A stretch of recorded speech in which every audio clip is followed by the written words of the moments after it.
We're jumping on after last week's calorie talk. So we talked a little bit about calories in, calories out, the pros and the cons, and how and why we use certain coaching techniques, and how calories, the concept around nutrition has limited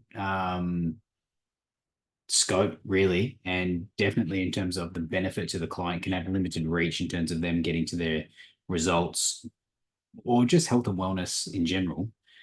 Today, we want to kind of delve just a little bit deeper, and that's into macros. And what they're actually called is macronutrients outside of the fitness world.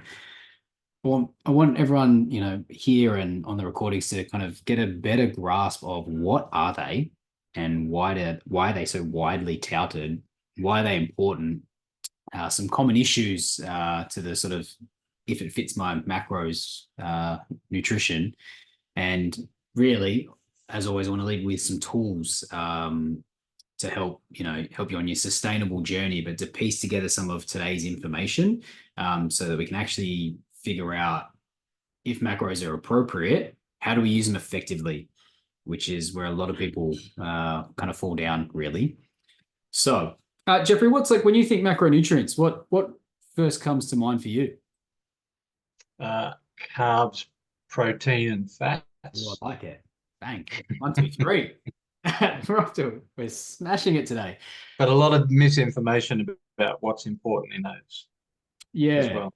And I think that's a really good statement. I think that's unfortunately with health, but specifically with nutrition, almost across the board. And we'll get into some specifics today, but I find that if people could use a more broader brush approach, they get far better results, but they'd feel tremendously better in terms of their health with their nutrition. And macros, just like any other tool, there's a lot of misinformation and they're misused in how they could actually really be effective for somebody. So I'd like to cover some of that today. So, like, what are they? Exactly what you said, Jeffrey. It's they're really just the primary nutrients that help like fuel our body and various physiological functions. And yeah, they're broadly categorized carbs, proteins, and fats, each playing a really distinctive role in maintaining our health and our fitness. Technically not a macronutrient, but I kind of like to think of it as the fourth macro, which would be alcohol. But purely because it has such an impact on your macronutrient profile, or can. So, and most of that alcohol calorie intake is being derived from the fermentation of the starch and the sugar. So not a technical macro, but often plays a very significant role in someone's health or the results or lack thereof results that they're getting. So it's just important to keep a mind around that. So let's actually delve into the three. We've got carbohydrates. Carbohydrates often demonized in the community, especially in the carnivore keto community. Very, very strong advocates for no carbohydrates. Provides 4 grams or 4 calories per gram, give or take. We won't go too deep into the specifics today, but what do they do and why are they important? Well, it fuels our brain and our muscles, plays a really crucial role with that. It actually helps fuel our microbiome in our gut and plays a really key role in the elimination of waste in the body. And in combination with our proteins and fats, it helps us fight infection and form new body tissues and lubricate our joints. So often when people go carbohydrate free, they're kind of thinking it from that broader, it's just an energy component that I can take away, but not from the physiological component of what are the processes that carbohydrates are involved in that truly benefit me in optimizing my health. So if we can kind of look at each macronutrient from that point of view, it'll give people a really good understanding of why they potentially shouldn't restrict or take them out of their nutritional program. Rolls of fats, they're 9 calories per gram. They often get demonized as well. But what do fats actually do and why are they important? Well, they help build the cell membranes. So that's really important considering we're made up of the cells of the body. And if the structural integrity of the membrane that holds it all together is not robust, then we're definitely not going to operate in optimal health in the way that we want, especially because that membrane is used for so much of the nutrient function and diffusion in the body. It helps us absorb our fat soluble vitamins, so A, D, E, and K, all fat soluble. So you need some fat to help absorb those. It increases our satiety when we eat, which is really amazing. Helps regulate the speed of our digestion, provides energy for long, low intensity exercise. It's also the building blocks to certain hormones, which again is often overlooked in low fat diets that people have. And they wonder why they're low in energy or they've got a cascade in their health. A lot of it can be that they don't have the fat derivatives to make the hormones that they actually need. And it's a protective lining for lots of the organs in the body.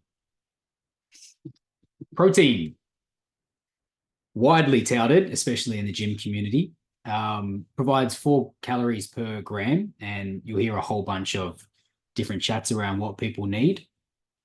Personally, I like to give people slightly more protein, not from the added benefit of the protein, but in the change in how they conceptualize their plate and their approach to food. And that's really important. But that doesn't have to be step one. That can be much further down the line. I personally like 1.6 grams of protein per body weight for somebody if I'm getting really specific and above. And I find that starts to help accelerate a lot of the processes in their body, let alone their results. So what does protein do? It's a building block for a lot of our enzymes, our antibodies, our hemoglobin, and our peptide hormones. Enzymes are specialist protein molecules that help fight infection and destroy pathogens. Antibodies are protein structures that help fight these infections, and hemoglobin is a special protein found in red blood cells that helps transport oxygen. And if we think of specific peptide hormones, it's ACTH. You've got oxytocin, which is the love hormone, and you've got things like insulin and glucagon, which released by the pancreas help regulate our blood sugar and our energy. So a lot of protein function is outside of just building blocks of muscle, which is what most people think of. It actually helps regulate so much of our optimal health. And I'm hoping by just that brief description of the 3 macros, you can see just how important and integral every single one of them are to actually living a good, well-functioning life, let alone all the results that people are after within the gym space. Let's talk some common issues about if it fits my macros type approach to nutrition. Number one, and we touched on this with calories, is anything that requires some restriction or in terms of your nutrition. I have a caveat on if it's going to help or progress someone to disordered eating, and I take that really seriously. So while macros has some clear advantages, it's definitely not suitable for everybody. Those with a history might find it really triggering and stressful, especially if it comes from a calorie counting, budgeting sort of energy mentality. You can easily achieve a really, really great results in the gym and live a really optimal health life without even tracking any of these things. It can be a useful tool though. To be honest, it can be pretty time consuming and tedious, especially early when you're learning the process and what contains what in terms of food. But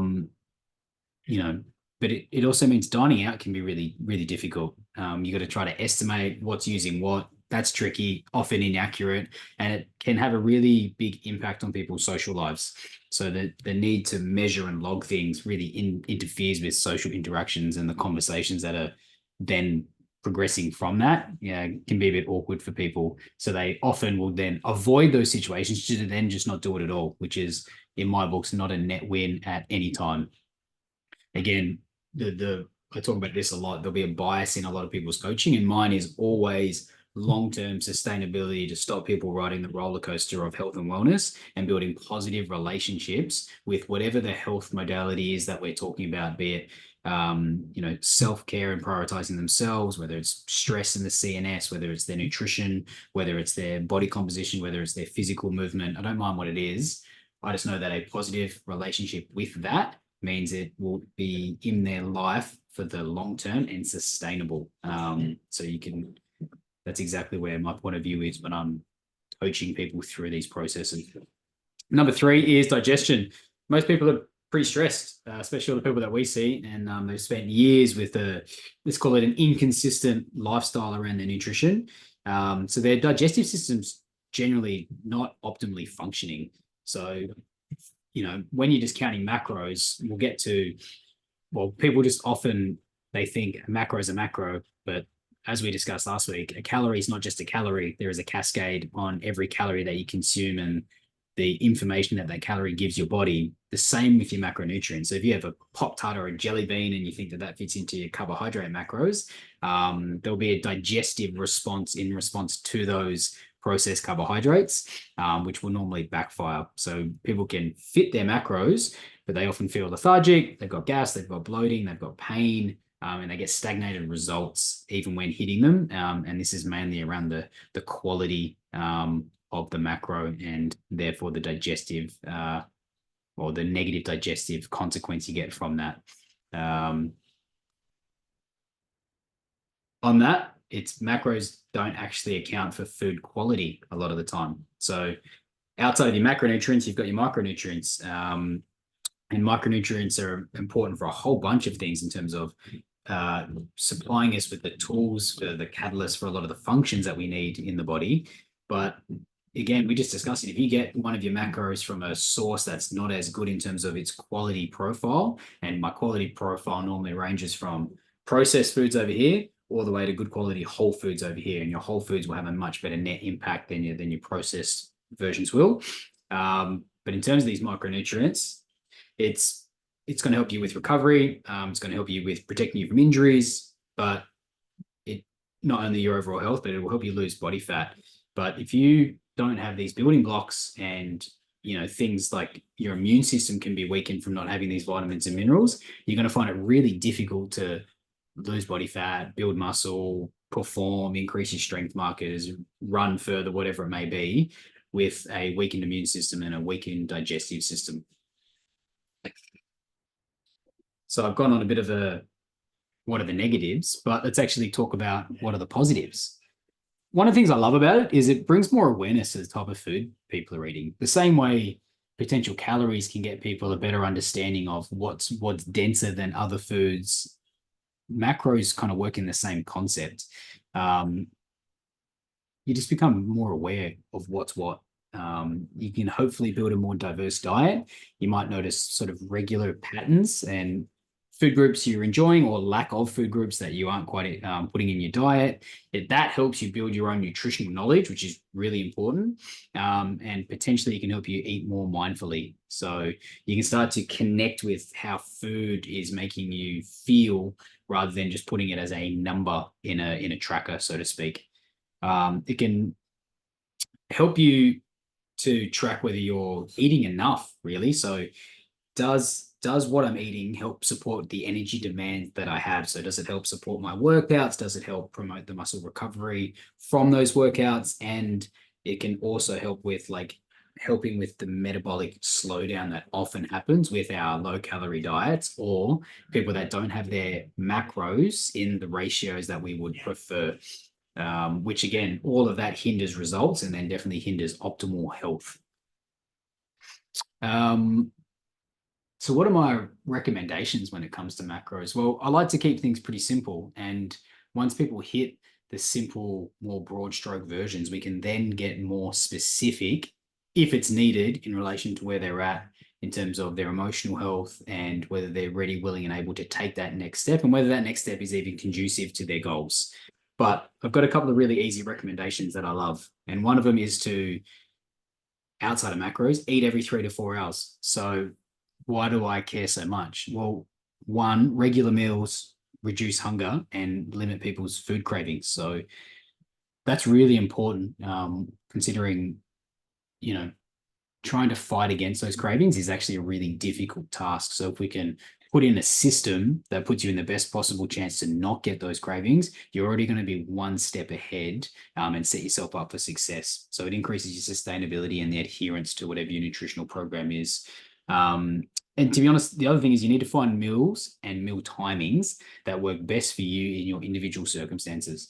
A lot of people don't really think about it. They go, I'm just going to eat A, B, this for breakfast, this for lunch, and this for dinner, which is better than not thinking at all. But if you then put that into, does each one of those meals actually fit into my schedule? Am I at work? I know Jeffrey works a lot of shift work. Am I going to be able to eat that while I'm doing X in my job? Am I going to do that while I'm on the road to work? Whatever it may be, because that is just as important as the actual nutritional profile of the food that we're trying to eat. In terms of our macronutrients, broad advice, every meal should contain protein. I would start with a protein-rich breakfast. The reason I care so much about protein-rich breakfasts is most people perennially undereat their protein. I want 30% of your diet to be protein related.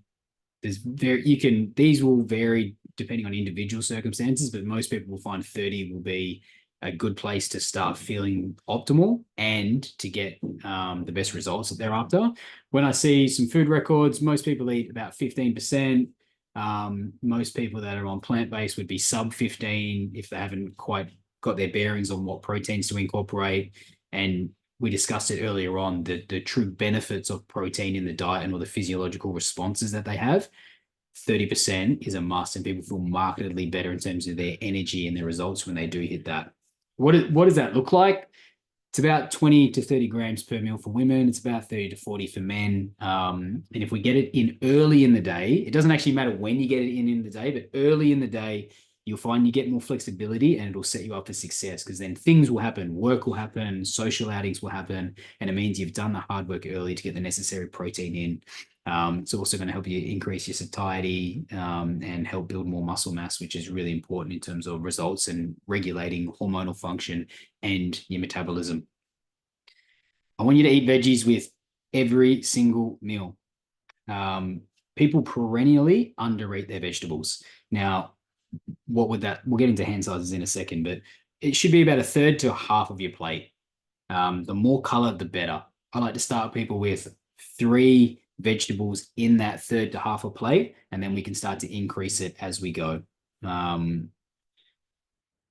going to offer us those vitamins and minerals that we talked about, healthy digestion. It's also going to have fiber in it, which increases your satiety and stabilizes your blood sugar, which is really important. And then we want a mixture of healthy fats. I want 30% of someone's diet to be healthy fats. What does that look like? Well, it's about a tablespoon in 3 of your meals, really, or about a thumb, which isn't too much if it's nuts or avocado or things like that. And we want a mixture. You know, you want some saturated, you want some monounsaturated, you definitely want some polyunsaturated. It's going to help with hormonal production, cell health, you know, the absorption of vitamins, which we've already talked about. We want to consume unprocessed, low GI carbohydrates, 40% of your diet. Again, these percentages are subject to change, and we would individualize it for people, but these will be pretty good for most people as their starting base so that we can see how they feel. What does that look like? It's about a fistful per meal, and then we can start to increase or decrease as applicable for the person.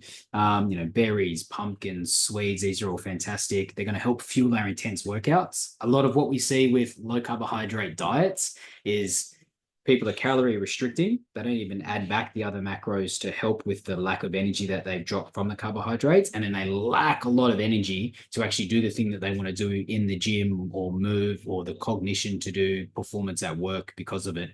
And you'll feel markedly better if you have a good source of carbohydrates in your diet with every single meal. You'll also feel, most people say their mood improves significantly from it as well. But it's going to help fuel those workouts, increase your muscle mass. It helps with healthy thyroid function, and it's definitely going to help you with a better sleep. So a lot of people go carbohydrate-free at dinner. I wouldn't go carbohydrate-free at dinner. I would add in a serving, mainly about a fistful. It's going to help your blood have more blood tryptophan, which is going to actually help with your serotonin production later in the night. I like to keep it simple. So I've talked about it a lot, like a broad brushstroke or an umbrella approach, mainly because if you're just starting with a broad spectrum, we can get more specific as we need. But if you start too specific, it's often too hard for people and too restrictive and too diligent and too tedious in their life that they don't get the sustainable habits that we're actually looking for. And each time we build on those habits, we can figure out whether it's applicable to someone's journey, their results, and their lifestyle, which are all often neglected pieces in the health and fitness industry, but much more important for the longevity of somebody not riding the roller coaster of health and wellness. Once we've got the broad spectrum, which would just be, and I think I forgot it before, just protein with every meal, that fat, that wide, or a fist if it's going to be plant-based, carbohydrates, fist per meal, vegetables, fist per meal, or a half to a third of the plate, and our tablespoon or a thumb of fat. It's like fantastic. We can get more specific. We can just use those sizes again to then make small improvements, or we can then get more specific in terms of the actual grammage per meal and start to get more specific in tracking. Tends to work better for more advanced clients, people a bit further along with their journey, people that we know it's not going to have a rebound effect on their emotional well-being in terms of their nutrition. But they're sort of the stepping stones. We can also kind of time our macros differently depending on what results we're looking for. And everybody will be a bit different and can handle different thresholds of macronutrients. But the basic parameter of ratios will be 30% protein, 30% fat, 40% carbohydrate. And we can divvy those up 5 to 10% depending on the person, depending on how they react, depending on, you know, their energy levels, depending on their hunger levels, how satiated they are they recovering from their workouts, what's their cognition at work, and what's their ability to train like. We can start to shift those macronutrients in either a broad palm serving size spectrum or a tracking gram per body weight way, depending on what somebody needs. So the real message is like macronutrients are really beneficial, but there's just more than meets the eye, really. It's like calories. It's a tool that will have a net benefit for most people. How we implement that tool is just as important as the actual tool itself. And the last one would be across the board of any of those. The closer to a whole foods based diet within your macronutrients, the better you'll feel on that diet. I see plenty of people, and this is probably the biggest mistake with macronutrients, or if it fits your macros diet. Any macro is a macro, but there is a vast quality difference between fats, proteins, and carbs, and what is considered a good quality version of that, and what is considered a less quality version of that. And the net impact on your results and how you feel will be drastic depending on what that looks like. And I'm not saying it has to be all amazing whole foods overnight. There's a whole bunch of strategies on how to get people across that. But just having the awareness around what's what so that we can start that process is really important. I'll open the floor. Is there any questions based on our little macronutrient overview today? Ellen. Yeah, sorry, let me know how my connection goes. I've been a bit glitchy. I have a question. So you're generally encouraging higher fiber, lower GI carbohydrates. Mm-hmm. What would you recommend? Because that higher fiber stuff can be, you know, a little tough and slow to digest if you're going to have a workout relatively soon after a meal, or if you're training first thing in the morning. So what are some sort of, you know, whole food adjacent higher carb options for folks who are training first thing in the morning or closer to meals? It's a good question. And if you were training, the caveat would be pre and post workout, I would opt for simpler base carbohydrates. This is where like fruits in a smoothie works really well, just because around working out, you need to also have good digestion. I think everyone would have had it in the past where you've eaten too big a lunch or too big a whole food based meal before you decided to get on the gym floor. It's a very uncomfortable experience and makes the training quite a difficult task. So I like it to be, I would just do it the same thing. I'd have a serving of carbohydrates. Fruits tend to digest really well. I'd normally put them in a liquid smoothie. or just quickly have them before with just a small amount of protein, and that'll help. It'll also help the recovery as you're working out in advance, which is really important. And then post training, again, I'd almost opt. You could do either post training, but there'll be, for all the advanced people out there, they'd love the post training window on absorption and trying to utilize that. This is where some of your faster absorbing less like higher GI carbohydrates can play a real role, because your body's really primed and ready to absorb all those nutrients. So you can get a pretty high blood sugar spike, and your body will just utilize that with the insulin sensitivity of training, and you'll just absorb all those nutrients to repair straight away.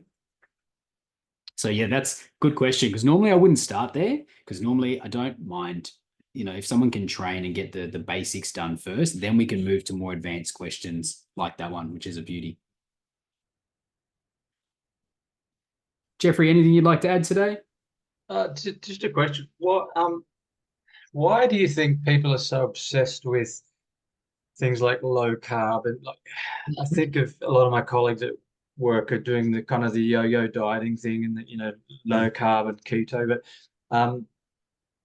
and I guess I was the same. I didn't realize how important protein was until I joined Fifth Element Wellness, and so I think you mentioned 1.6 grams per kilogram of protein, which is what I aim for. I aim for myself now, but I was the same. No one. It seems that the only people that seem to be talking about proteins are people who are weightlifting, and everyone's obsessed with carbohydrates. Why do you think that is? I think a lot of the crash diets is people. I was actually having this chat today as well.